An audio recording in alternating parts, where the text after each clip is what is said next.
may sagot na. May sagot na. Ayan Ang sagot ni Senador Bongo Oh.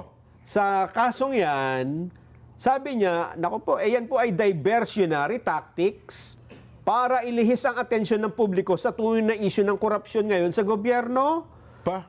Sa isa hong news conference kanina, sinabi ni Bongo, ang dapat habulin ay yung mga tunay na sangkot sa katiwalian at ghost project Ayun. sa ilalim ng flood control program. Oho. Maling tao anya ang pinupuntirya ni Trillanes at bakit anya hindi inito kasuhan ang mga totoong korap. Oh. Tiniyak din ng senador na hindi siya nagpagamit sa anumang negosyo ng kanyang pamilya at hindi niya ginamit ang kanyang posisyon para sila ay paboran.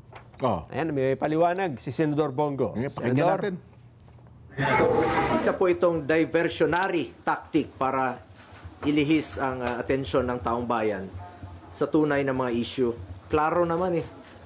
Kahapon nga lang, nabanggit ni former Governor Chavit Singson, another diversionary tactic.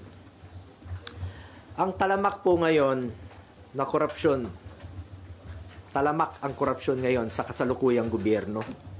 At ang dapat talagang panagutin, ang totoong issue. Ano bang totoong issue ngayon? Diba ang flood control scandal? Mga ghost projects, mga anomalous projects, mga substandard projects. Yun naman po ang issue ngayon eh. Huwag tayong lumihis sa katotohanan. Napapansin ko, talagang merong gumugulo eh. Merong nasa likod nito na ginugulo lang po yung katotohanan.